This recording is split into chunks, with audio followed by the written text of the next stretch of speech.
to the Earthon Survival Guide, the podcast for all disciplines, paths, players, and game masters. With your questers, Josh and Dan, I am Dan. I am Josh. And on today's podcast, we will be discussing all things quizzical because we have an absolute boatload of emails ahead of us. So if you have any questions for us that did not get into this podcast today, email us at edsg@gmail.com or call us and leave us a voicemail. We appreciate those as well. But Josh has an announcement first. Yes, so if you have been a regular listener, you may recall an email that we got from a listener a couple of months back, a while back, not too long ago. Yeah. But the suggestion was made in that email that we might make the episodes available on YouTube. And I mentioned that that was something that was on the radar. Had finally gotten around to starting work on that. We do now have an EDSG podcast YouTube channel, and I have been knocking out old episodes, linking them with a very simple, no animations or cuts or anything, splash page with the logo and the episode name, its original air date, and just getting that up on YouTube.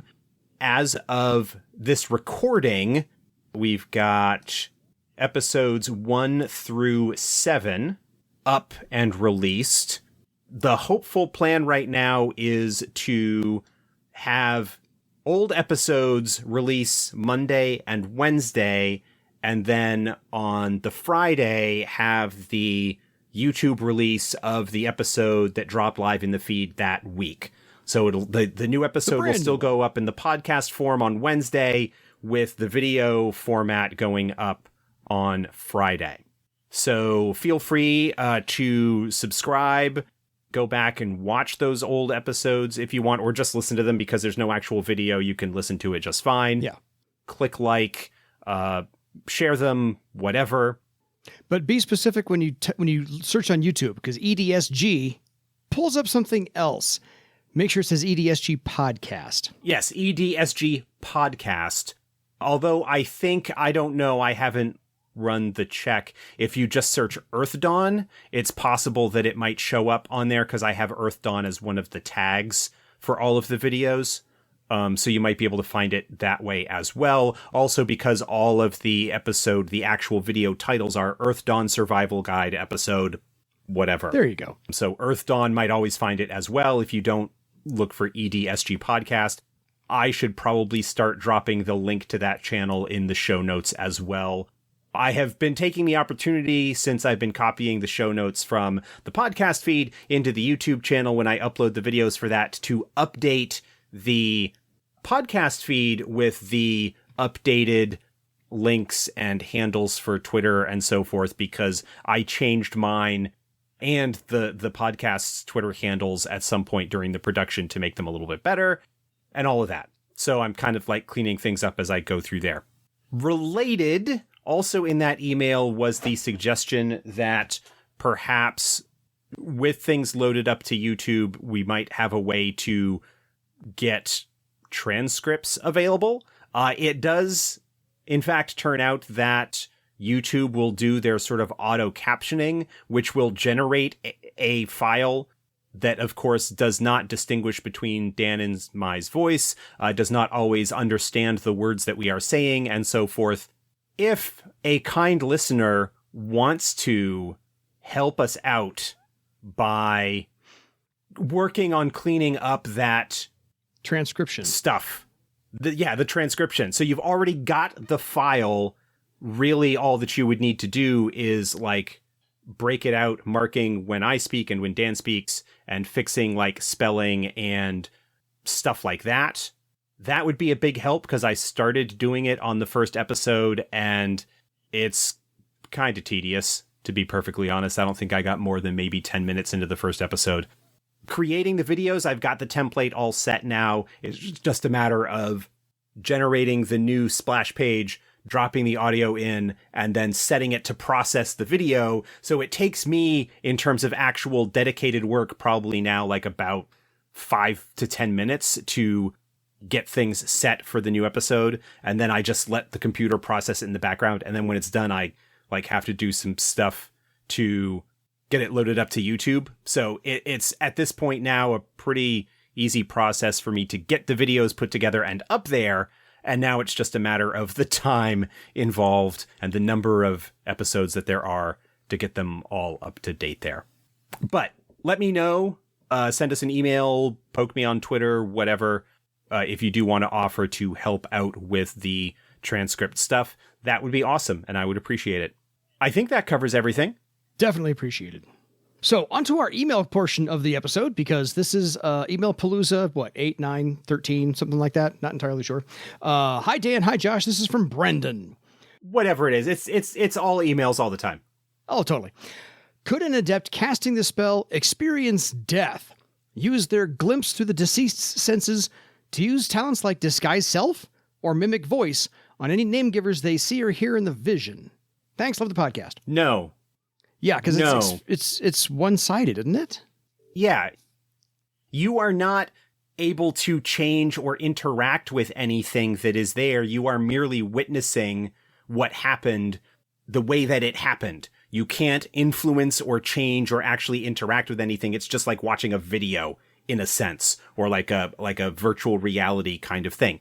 So there is nothing to use those talents on. I'm not sure what your objective is, sort of asking if you can do that.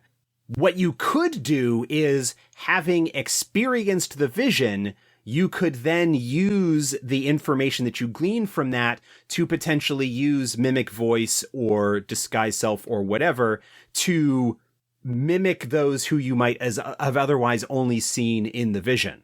You could use the information that you take from that to power those talents to interact with real people in the present moment, but you can't use those on anything that you are experiencing in the vision because you're not there. There's nothing to actually interact with.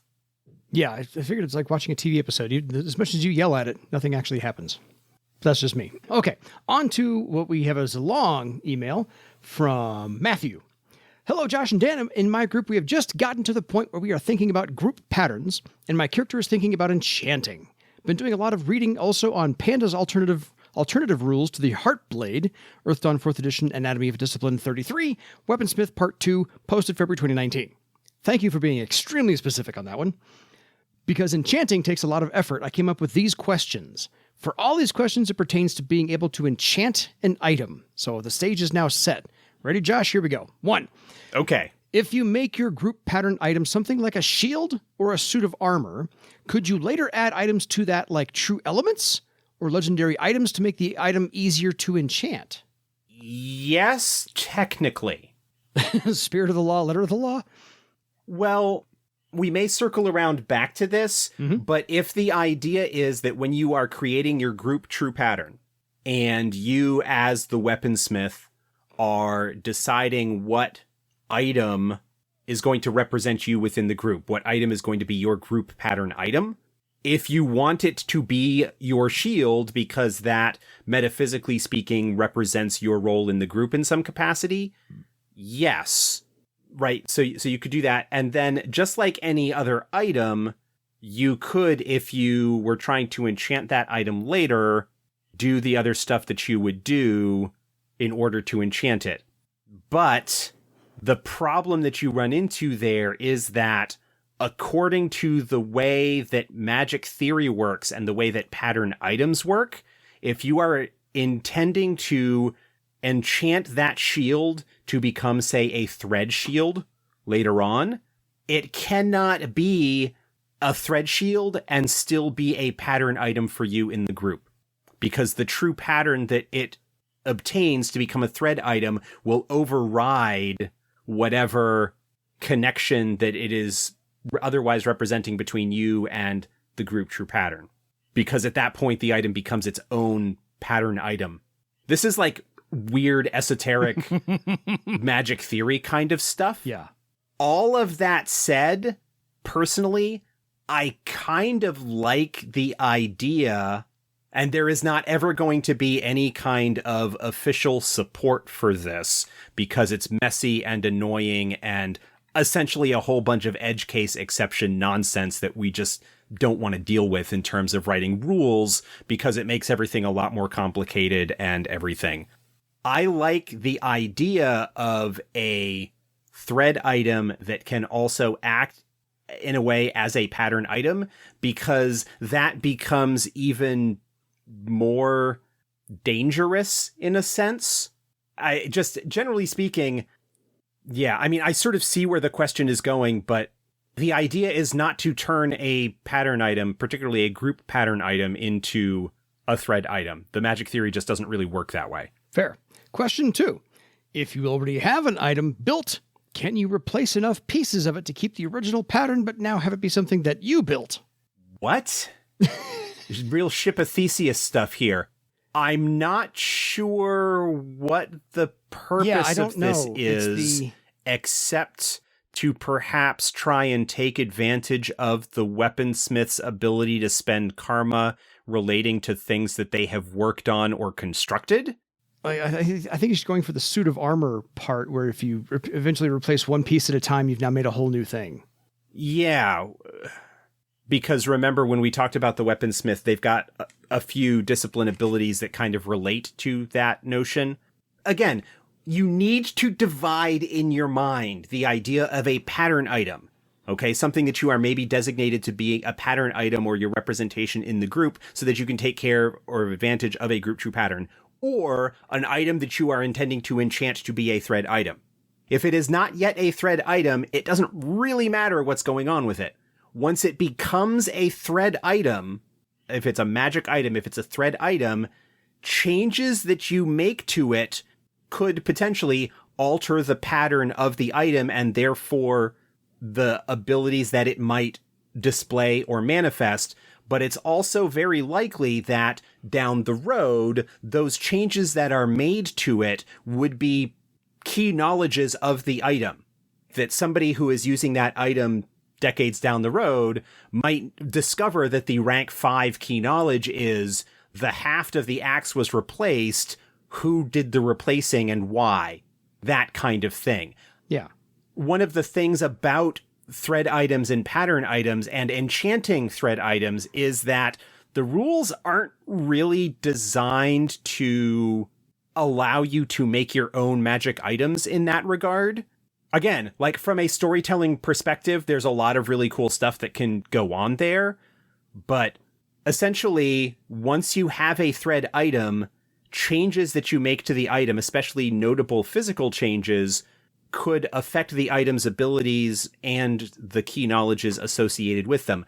If you look at the short story collection Talisman from the that first edition collection, there are changes that are made to that Windling medallion over the course of that book. In the various stories, there are different things that happen to it, and those changes become part of that item's history and that item's legacy, and things that if you were using it as a traditional item, you would need to learn in order to successfully unlock higher rank powers. Totally. I hope I'm answering these questions. I think you are. At least you're clarifying the mud puddle that it was originally. The question 3. Once you make a group pattern item, can you actually enchant it later? I answered that earlier. Technically, no. Not without it losing its status as a group pattern item, because the true pattern that you instill in it in order to make it a thread item overrides whatever kind of situation is in place that allows it to act as a group pattern item. Fair. So quick 3 lightning round questions. Can you take an already threaded item and make it your group pattern item? No, for the same reason. Exactly. If you can, so that therefore there's no. So can you take an already threaded item and enchant it some more and add a few more ranks to it? No, not really. The way that threaded items gain power is over time with notable and significant interactions with magic. Yeah. What you are sort of dealing with at that point are what are sort of statted out in the guidebooks as quote unquote legendary items. Mm-hmm.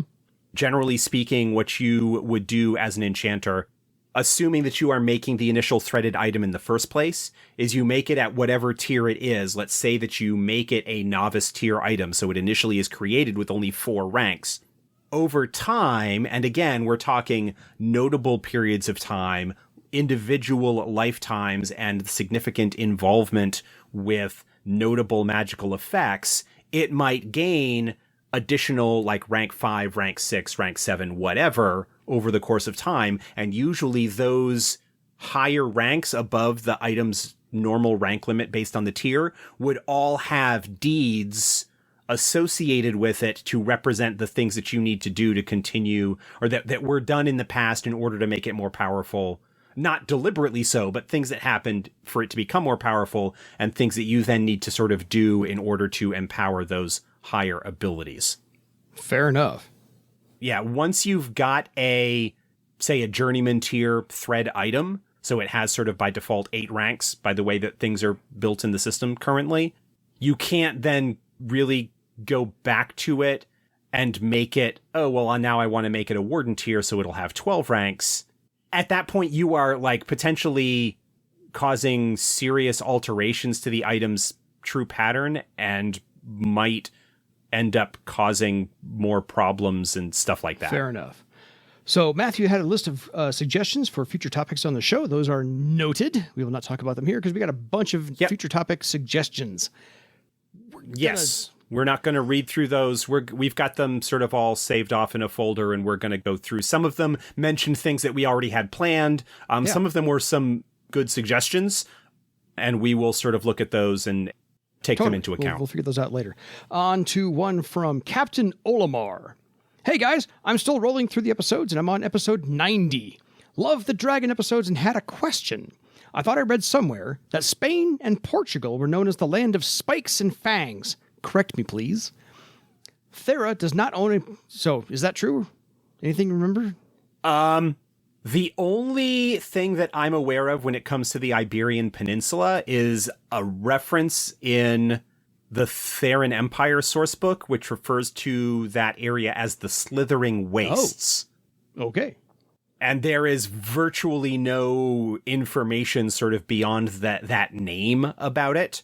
There might be like it's called the Slithering Waste because that's what it looks like. Fair. It appears to be some kind of very dangerous or highly corrupted region. It is not a province. Does not appear to be under anybody's particular control, but there is virtually no information about it.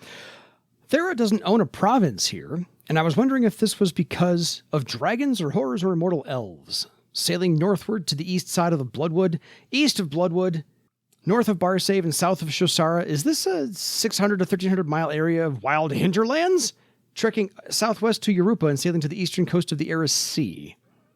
I read somewhere that there is an enormous obsidian cube that has an insect name givers coming and going, capturing name givers and presumably changing them with a ritual.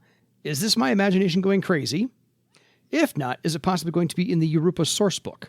Okay, it sounds like there's a couple of things going on with that.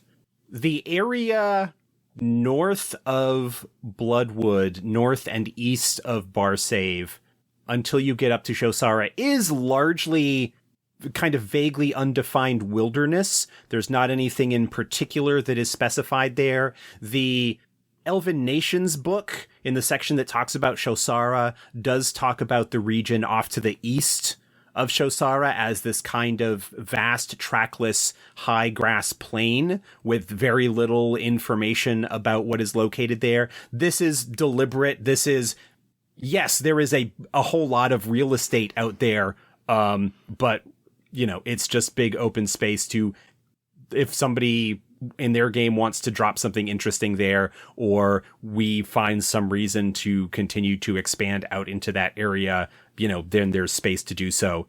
That's all fine. But yeah, for the most part, it is largely kind of undefined, unexplored wilderness between the Bloodwood and Shosara. Fair.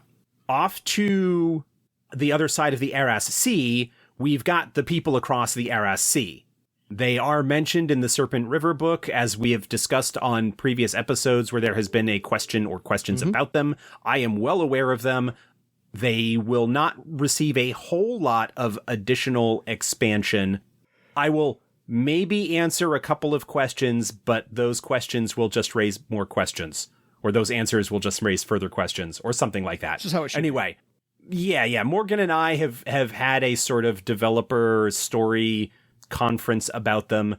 I have some ideas but that is a ways down the line. It sounds to me like the big obsidian cube with the insects and stuff is an Invi reference. I suspect that is either something that was mentioned in maybe a Living Room Games 2nd edition book.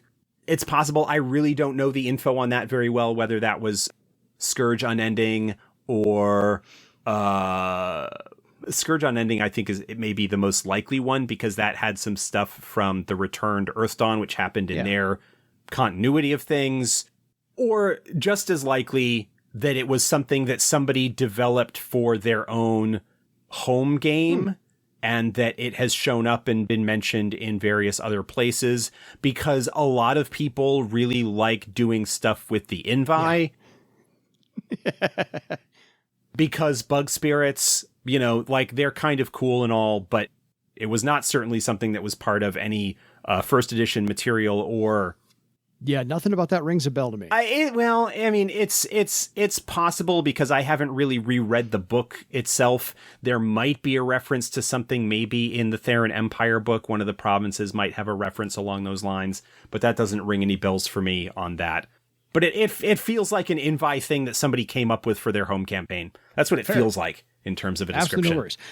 Not that it's bad or anything. It just, that's what it feels like it came from. On to one from Brian, regular emailer. Hi, Brian. How you doing?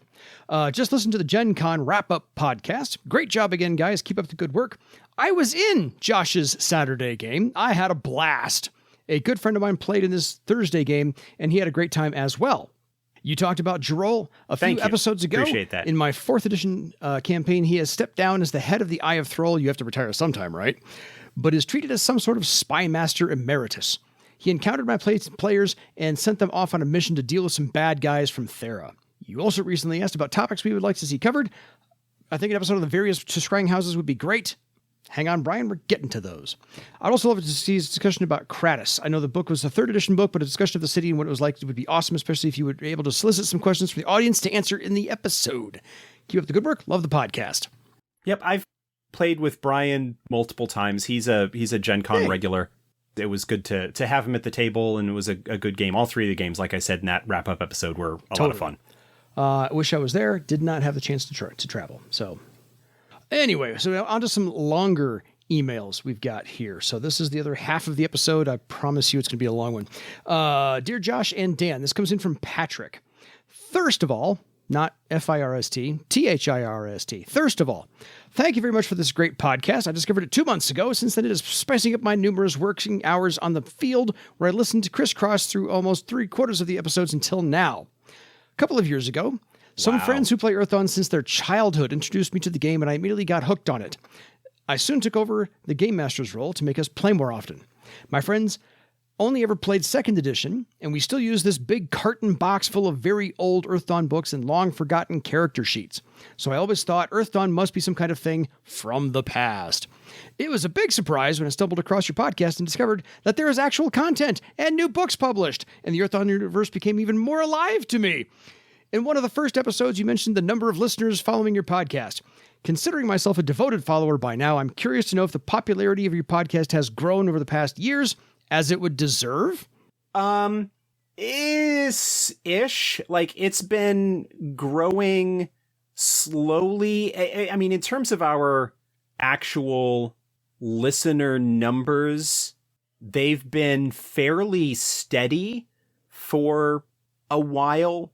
According to the rating info that we get through Anchor, which is our sort of podcast host, our audience size which is sort of a number of distinct devices that have downloaded or streamed an episode in the last week, tends to fluctuate somewhere in the 275 listener range. So that's sort of unique devices. On average, the number of is about 175 plays per episode, and that's a measure of how much it gets within the first X number of weeks. Those are rough figures and doesn't necessarily factor in all of the potential plays and whatnot. But in terms of our sort of score, there's a couple of places out there where you can sort of see where you chart in relation to other podcasts out there, we're actually like reasonably ranked in a couple of the places that we look. I mean, not like hugely like way up to the top, but we've got like a good solid listenership, and we're having fun doing it, and clearly people are enjoying it, and hopefully while it won't add into those numbers I was talking about, maybe the YouTube videos getting up there and getting more of those available will draw some more folks in. Numerous nasty foes and scary monsters were already defeated by my adventurers group, so I plan to bring up some different fighting experiences for them. My campaign is set as a precursor to the Second Theron War, and my players are going to be asked to help defend a castle of small human kingdom against a Theron attack. They would take over the roles of officers, each of them commanding different factions of the different defensive forces to strike back the invasion, i.e. the castle defending archers, the cavalry, and the infantry.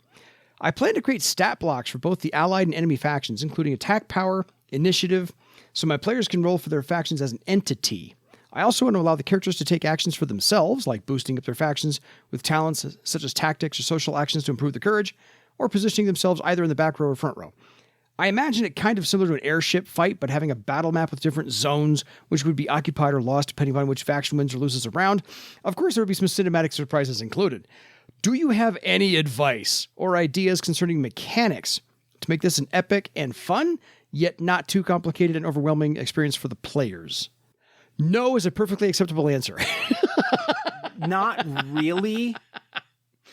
This ties into a whole thing with regards to mass combat and the way that previous versions of the airship and riverboat rules worked, and trying to strike a decent balance between having something at that scale be engaging and interesting to everybody at the table without it needing to be broken out into its own mini game, and trying to find a good way to have that work the way that I want it to, because the old rules were fine, but really kind of tended to devolve just into sort of stat comparisons and die rolling, and not a way that I felt could be particularly engaging for people at the table who were not an air sailor or boatman or whatever, and so could potentially be rolling dice to be involved in things.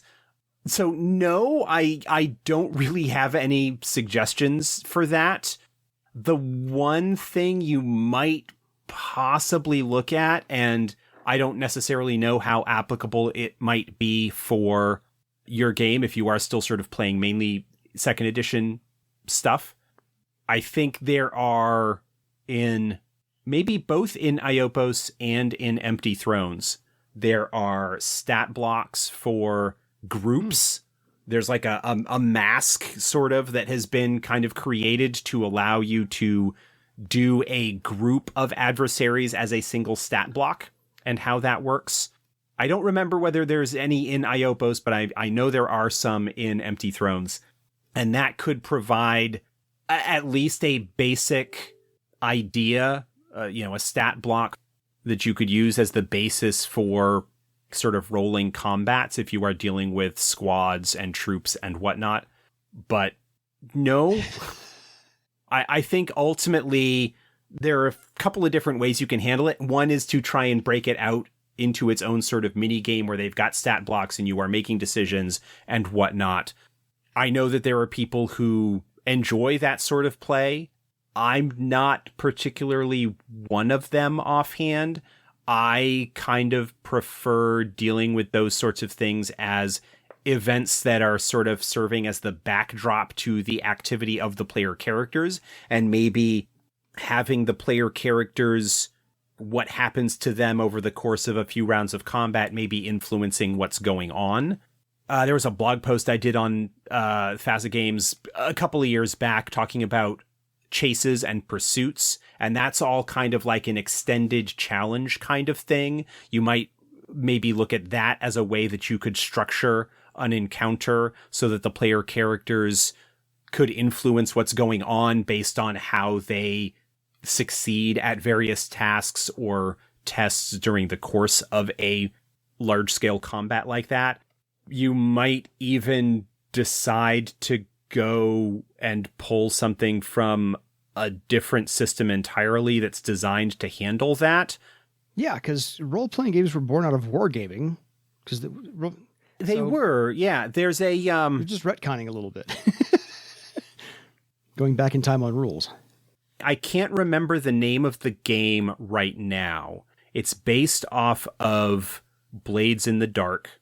Blades in the Dark is predicated around the idea that you are playing like a group of thieves and you are in this fantasy city and you are doing jobs and settling scores and whatnot. There's another game that kind of uses that same basic system where you are playing like troops that are like, you have a unit and you are playing sort of like individual characters that are attached to this military unit, and there are missions that need to be done and stuff like that. And I cannot remember the name of it for the life of me right now, but that might be something to look towards in terms of inspiration for how you, if you feel comfortable sort of cribbing mechanics and trying different stuff.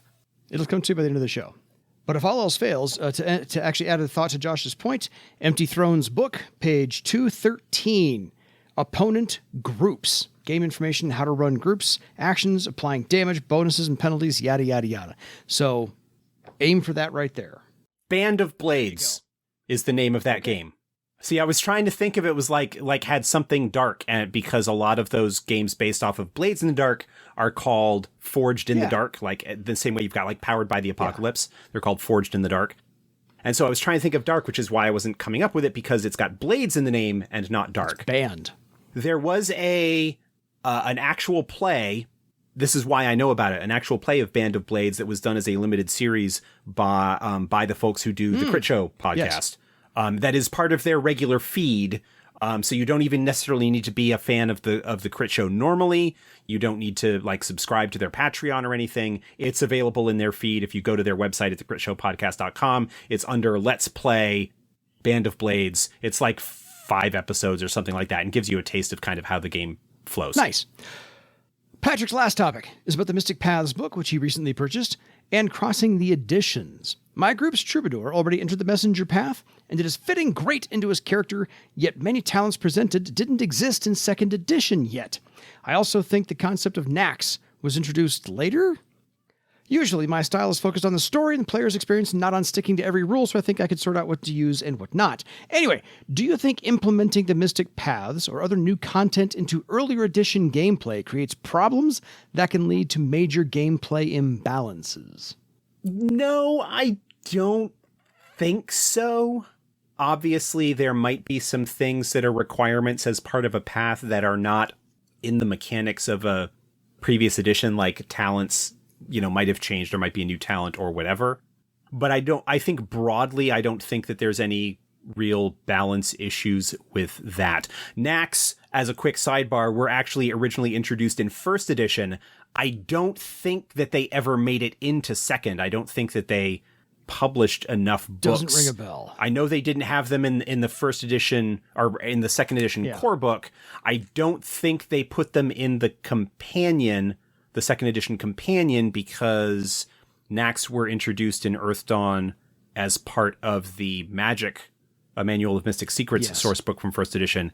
It's possible, because I don't know those books so well, that the 1 or 2 sort of Adept's Way style books that they did, Way of War, I think was the name of one of them. Wanderer's Way. Yeah, there might have been knacks introduced in those, but I don't recall offhand. It's been so long since I looked at them, I couldn't tell you either, but I don't recall them doing anything with knacks. Anyway. Yeah, but knacks were introduced originally in 1st edition, so there would not be any significant issue bringing those into 2nd, for example, because they were something that was always there. Yeah. Again, like specific ranks, specific talents and stuff like that. Some of the mechanics of various knacks like play intentionally off of stuff from 4th edition, and so might be a little bit more difficult to convert to 2nd edition if you're still primarily going off of that or whatever. But I don't think, broadly speaking, that any of that would introduce any major balance issues. But if you find out that it does, please let us know. Well, not please let us know, but like keep in mind that you are, and you should be, when you're doing this sort of thing, communicating with your players and say, hey, if we find out that something is an issue, or I'm finding out that this is being a little bit unbalanced or whatever, how can we maybe tweak it to not make it so overpowered or whatever? Absolutely. Last from Patrick. My friends tried 4th edition once before and dismissed it because they thought it would be too much throwing around karma and so many things to handle, as preferred to play as they always played. I guess this topic may be a delicate one because I understand that from a developer's point of view, it's most reasonable to play 4th edition since it developed from and hopefully improved the previous versions. So, if you already got too annoyed about this topic, just leave it as it is. Otherwise, I think it would be interesting to have an episode on comparing the mechanics and updates of the different editions, and especially how it feels playing them. This eventually may be getting more older players to grab a 4th edition rulebook and update their table. That's it for me. Thank you and keep doing what you do. Much love from Germany, Patrick. All right, Patrick. So with regards to that, I understand that. One of the things that I am heartened by as a developer, as someone who has sunk quite a number of years, considerable amount of time and a few years of effort into 4th edition, are the number of people who, while they don't necessarily agree with everything, feel that broadly 4th edition improved on previous ones. Again, there may be individual quibbles with how things are, etc., whatever. And people who, like, for example, when we first announced some of the changes in terms of the design for 4th edition when we were doing the original Kickstarter and the preview blogs and all that sort of thing, were not fond of some of the things that we were talking about at the time, who then, having played it a little bit, come around on it and realize, oh, yes, these are good things. It plays differently, but it's still recognizably Earthed-on. Karma being sort of one of the big things on that. Yes, with the way that some of the karma works in 4th edition, there is sort of a sense of a lot more karma kind of flying around, but that is an intentional choice. Yeah. But also, the karma pool is significantly smaller than it was in previous editions, which, again, a sort of deliberate design choice for various reasons. People have their preferences. People like things certain ways. There was a thread, in fact, in the Earthdawn Guild on Facebook yesterday or today as we're recording this, talking about the things that people liked the most about the changes to 4th edition. And I like how some people, like, one person would say, oh, this is my favorite change. And somebody else said, oh, I don't like that change at all. Yeah. So, like, it takes all kinds. There are different tastes. I certainly think that even if you are, say, going to continue playing sort of rules-wise in an earlier edition, buy our new books. Well, and I know for a fact Josh was staring at me because my podcast before this one with Josh was critical of the 4th edition changes before the books came out. And I have been completely won over, by the way. So I are one of you, and one of my players who I have played with now for almost 20 years, I know is a very fine human being, but is super critical of certain games. And he's played Classic with us. And then when 4th edition came out, we converted to over 4th edition, and he said 4th edition has fixed everything he didn't like about Classic. And so now he really super loves 4th edition. So by all means, give it another shot. Yeah. Give it a second shot if you want to have a pun there. Because that's how I am punny. On to one from Mathieu. From Poland, again, hope you're both doing well. Hi, dear Dan and Josh. Despite the fact I'm running my game pursuant to 1st edition rules, I am still regularly catching up with your podcast. Even when you describe 4th edition mechanics, you always manage to smuggle some fine ideas into the podcast. Well done, and thank you. In one of your recent episodes, you asked us to give you some hints as to what you could talk about. We will skip that part real quick. Talking about Landis. Another thing which might interest you and other listeners is the mysterious race or species of Inve. Creatures from astral space resembling insects in its appearance, which infected many followers of Corollas before the Scourge. I am really curious why them specifically. with the aim of transforming as many name givers into Inve as possible in a horrifying ritual. Inve were eventually stopped, but it did cost lives of hundreds, and once proud cities of Emerlich was lost. Game Master's Book, 1st edition. Do you know anything about this strange cult? All the best. So before we get to answer that question, if you were not aware, my Polish friend, there is going to be a Polish translation of Earth Dawn 4th edition. Booyah! My friends Kozmit and Oraya, who were kind enough to fly me out to Poland for their Earth Dawn convention a couple of years ago, they are working with a few other people to translate 4th edition into Polish, and I think are launching their crowdfunding campaign for that, like, coming up here. It might have just launched at the time that this episode drops, or will be very shortly launching. So if you were not aware of that, track down that information. They actually have already released Quick Start and Starter Adventure, both of those adapted from our 4th edition Quick Start. So it's got the Masks of Fear adventure in Polish. So yeah, Morgan and myself, to a lesser extent, have been sort of over the course of the last several months to couple of years, answering questions about stuff as they sort of do their translation and try and understand the finer things to incorporate errata or have better understanding of the mechanics of 4th edition for that translation. Fair. I skipped a paragraph I should not have skipped because I thought he was going to give us a whole list of things to talk about. I was wrong. In one of your most recent episodes, you asked us to give you some hints as to what you could talk about once you finish the recently published material.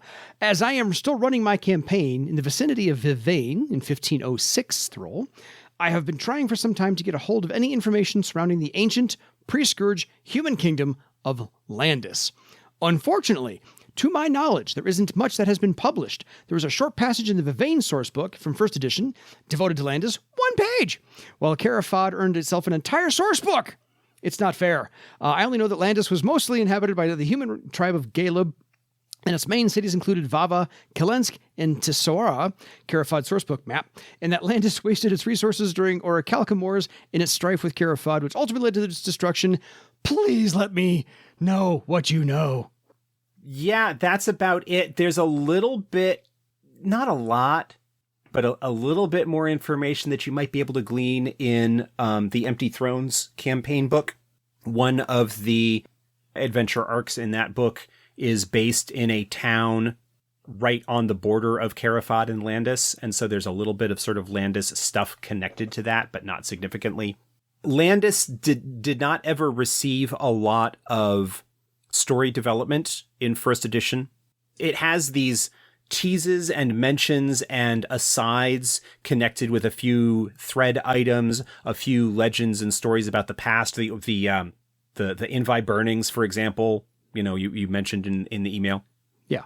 But generally speaking, Landis didn't get development or didn't get a book because in the course of their storyline leading up to the landing of the Triumph and leading up to what would have been the Second Theron War in that version of things, Landis was never going to be a notable power player the way that Carafad was going to be. There's a similar reason why, perhaps in 1st edition, Kratos never got a source book, was because it was not significant enough. I mean, beyond the book focusing on the Force of the Eye, yeah, Kratos itself didn't really get a source book or any kind of detailed information, because the books not only served to describe a particular area, but also to provide information and hooks for stuff that would be important later on.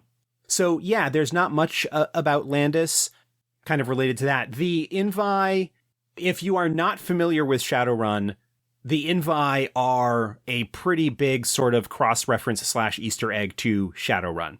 The insect spirits in Shadowrun, which were a major plot element in early Shadowrun, the Universal Brotherhood. I mean, basically, the story of there was this organization / cult that we found out was actually a bunch of like insect spirits that were converting people and co-opting them and churning them and stuff like that is basically the storyline of what was going on with the insect spirits in Shadowrun 2nd edition and into 3rd up through Bug City and whatnot.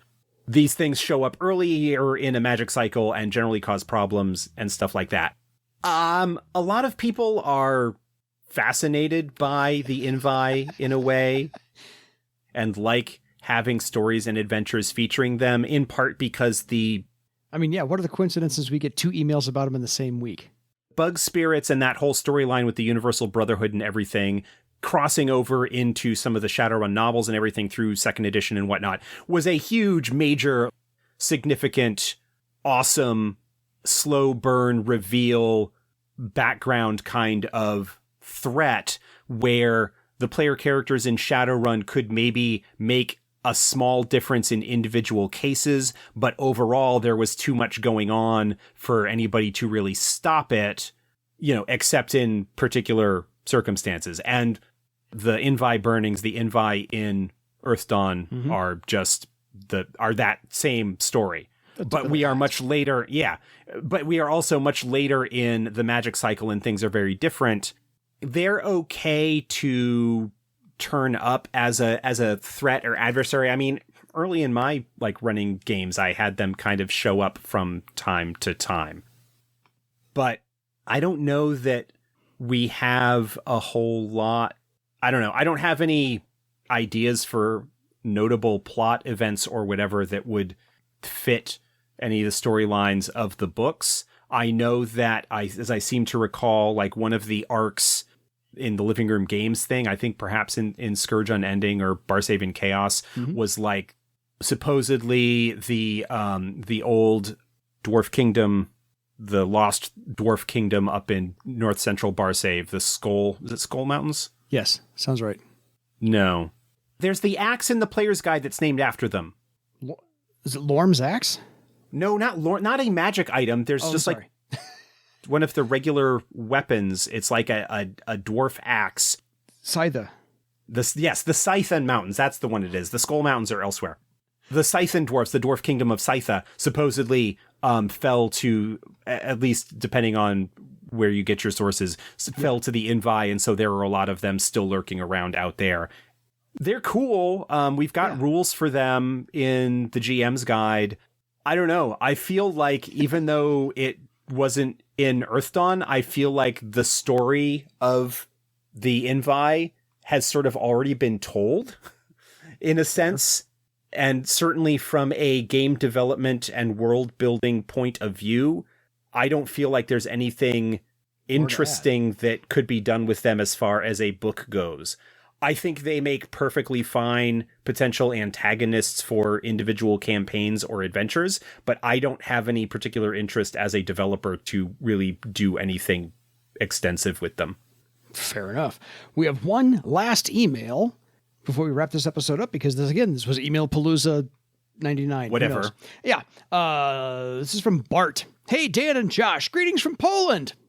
Hi, Bart. Another Polish listener. Absolutely. 4th edition Polish Kickstarter, whatever platform they're doing it on. Look for it. Back it. Absolutely. First, I'd like to thank you for running this podcast. It's a treasure trove of information. That's all, Josh. I always listen to you while driving to or from work, and I've finally caught up to be more or less current. Haha. So, onto the quizzical part. I have 2 separate queries for you to ponder. Actually, I love this fact that we actually get somebody who understands this is the quizzical part of the show. Only 130 episodes in. 1, ally spirits and what they can do. So I run a campaign or sandbox that the party includes a Nethermancer scholar. Frequently, when PCs are faced with a challenge, their disciplines are not suited to handle, or sometimes even when they are, the Nethermancer will just summon an ally spirit with the requisite spell or talent. This invalidates the need of some utility talents and spells, and in the case of the party's scout, pushed him partially out of his element. This feels like cheating. Was this a design intent, or is this a side effect? Can you share any advice on how to limit that or to make it inferior to the direct use of the discipline talents? I feel like I'm missing something, or am I way overthinking this? It's a side effect. Okay. It is certainly not an intentional design choice. I am well aware. Morgan is well aware. This is a sort of associated with the spellcaster problem in general. is that if you give spellcasters spells that duplicate the effects of other classes, like this is a niche protection sort of thing. If you give the spellcaster abilities that are equivalent to or better than the talents or abilities of non-spellcasters, then eventually the spellcaster will dominate the situation, particularly in Earth Dawn, where there is not, outside of combat, there is no limit to how many times you can cast spells. So unlike a situation like in a D&D style where you have a number of slots and you can only do things so many times per day, you might have a knock spell that will unlock any lock, but you can only do that a fixed number of times. And so in a way, the thief's ability to pick locks becomes better because they can do it more. That's part of the reason why many of the spells were sort of reworked to provide bonuses to existing talents and abilities. Like, to pull a Nethermancer spell out, there's one, I cannot remember the name of the spell itself right off the top of my head, but it provides a bonus to Stealthy Stride. It's like a +3 bonus or something along those lines. It's like a second circle spell, I think. Anyway, it boosts even further the magical capabilities of people who are specialized in that talent or ability, and provides some utility for people who might not have it to not be completely worthless when it comes to maybe stealthing around.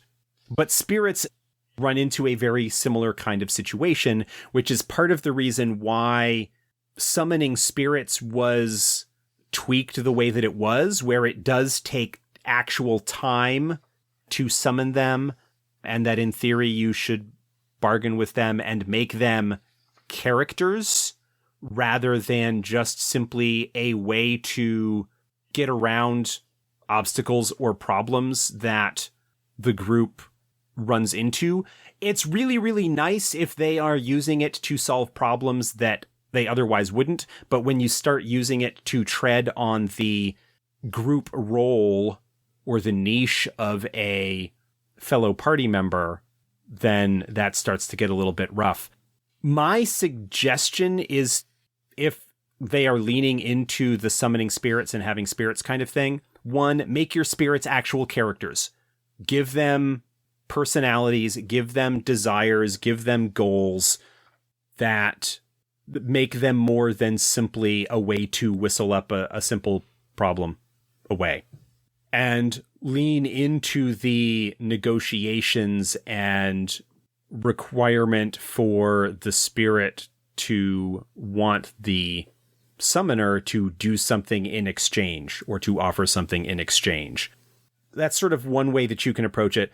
Another way, I would say, is, again, if the problem is that the Nethermancer is summoning up spirits that just overcome stuff, like is treading on the toes of other characters, you may want to address that out of character and say, hey, the characters, other players are maybe like, how are people feeling about this? This is something that I am perceiving to potentially be an issue. Is everybody okay with it? Do that sort of thing. It's a rough situation and it's a side effect, and no perfect solution.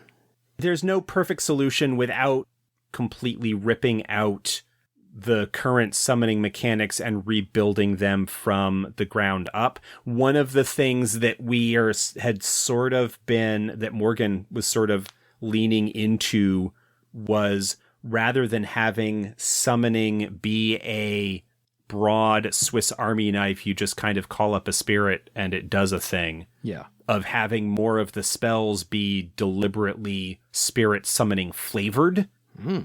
To kind of do that, where you are calling up a spirit to perform a specific task as designed by the spell, which gives you the flavor of summoning spirits without some of the potential issues that you have from the freeform style.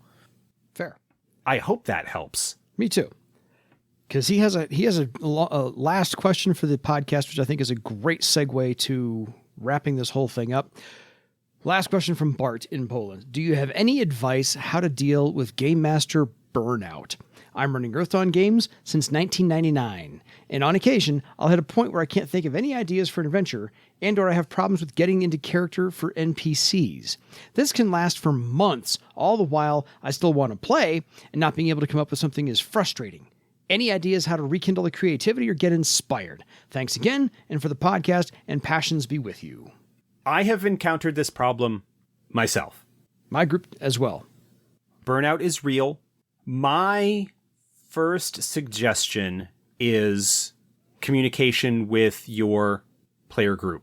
Mm-hmm. Being honest about, hey, I'm feeling burned out. I'm having trouble coming up with ideas for adventures and stuff like that. There are a couple of ways to approach this. I mean, obviously, the communication and the honesty up front is, I think, important. Yeah. Option number one is, hey, can we take a break for a little bit? Maybe play another game, playing something that is completely different. Something that could be just a little mini series and just give you the opportunity to try something a little bit different. Maybe, and again, a lot of this depends on the dynamics of your group. If somebody else is willing to run a mini series or, a short series sort of game, a mini campaign, half a dozen sessions, if that, or whatever, maybe given a try to try different games. Especially, there are some games that are sort of deliberately designed to be a mini series or short series in that regard, or lend themselves very well to sort of episodic one-shot type things.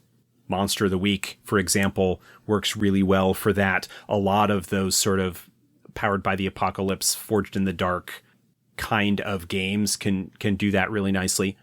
And the other possibility, and again, a lot of this depends on how your group has been introduced to RPGs. It sounds to me, and this kind of GM burnout that he's talking about can be really appropriate or resulting from a more traditional game approach where the GM has to come up with everything and the players are just kind of along for the ride in a sense, even if there may be some player character motivations involved with things.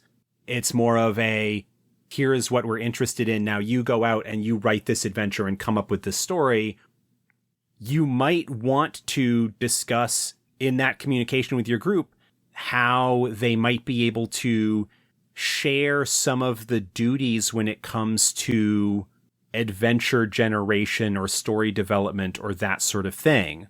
What kind of goals are you interested in? What kind of things excite you? What kind of plot threads do you see as still sort of dangling loosely out there?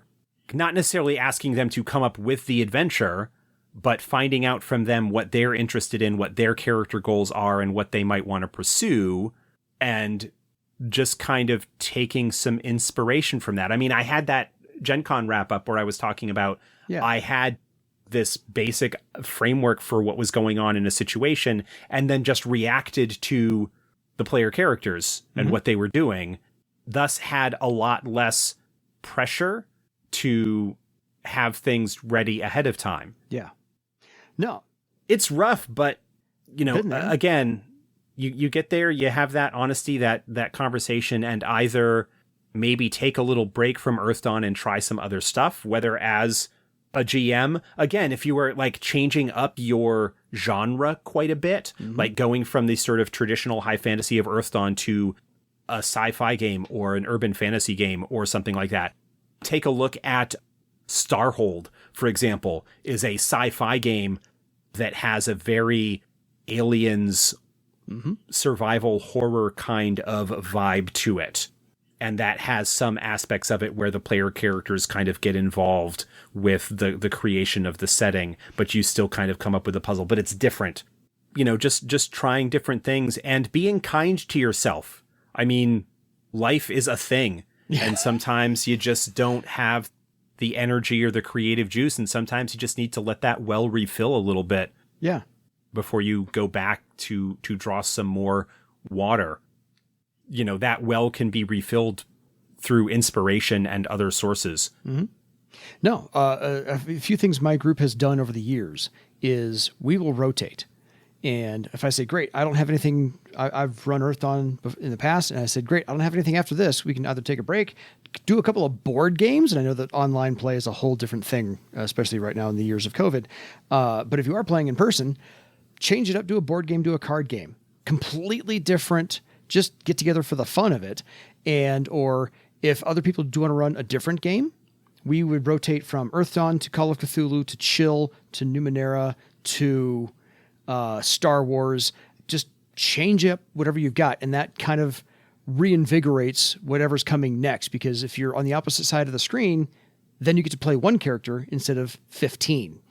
And so when my game master recently, running 4th edition Earthdawn, by the way, said, yeah, he needed to take 6 weeks off. He said, I have all the stuff planned, but I don't have it ready. And so I said, great, I'll go back and I'll do a new game, introduce them to new mechanics, new characters, new setting. And he first told me after the first session, he's like, I don't have to think of 15 different people. I have to think of my guy. I have to think of my character and what I can do. And he found that liberating. And then 2 or 3 weeks later, he's like, I'm done early. My batteries are recharged. We can get back to Earthdawn, lickety split. So another thing he did is he had these dangling plot threads out there, but he said, you know what? Everybody has a backstory. He sent out a character questionnaire. Answer this as if you were your character. 15 questions. Where are you from? What you want to do? You got any family? Where is your town located? Blah, blah, blah. And all these different things. And so he could pull on these dangling plot lines in the background to say, okay, I have a side trek over here. It's an adjacent task. It'll take up a session or two. And then we can get back to the main thing, which if you don't know how the main thing is going to resolve yet, fine. But this is character focused. And that helps all the players as well really flesh out their characters' motivations, past history, familial ties and entanglements and so forth and so on. So that's all fun too. It's not always about hacking this and getting the treasure there. So pull on those dangling plot lines if you've got them. If your players are that kind of, if they've written those kind of characters, I'd say you can pull on those as well, just as I don't have anything major, but we can do this for a little while. Kind of refresh the batteries that way. And see if that could turn out to be a huge plot thread or a plot canyon you can fall into. Who knows? So we hope that helps. Any final thoughts? Because, man, we covered the gamut on all of our emails today. We have run through everything. Just remember the YouTube channel, 4th edition Polish. Edition of Earthdawn is crowdfunding here. Makes me wish I had a Polish send-off, but I don't have one. So we're all good there. It's all good, and I appreciate all of the interest and emails and all of the folks who sent in suggestions for ideas. There were a lot of sort of repeat themes in those, and we will hopefully be able to mine those for a little bit longer. Absolutely. Getting some more subjects to talk about. We certainly will do so. So until next time, folks, feel free to expand the depth and breadth of your legend. Good night, everybody.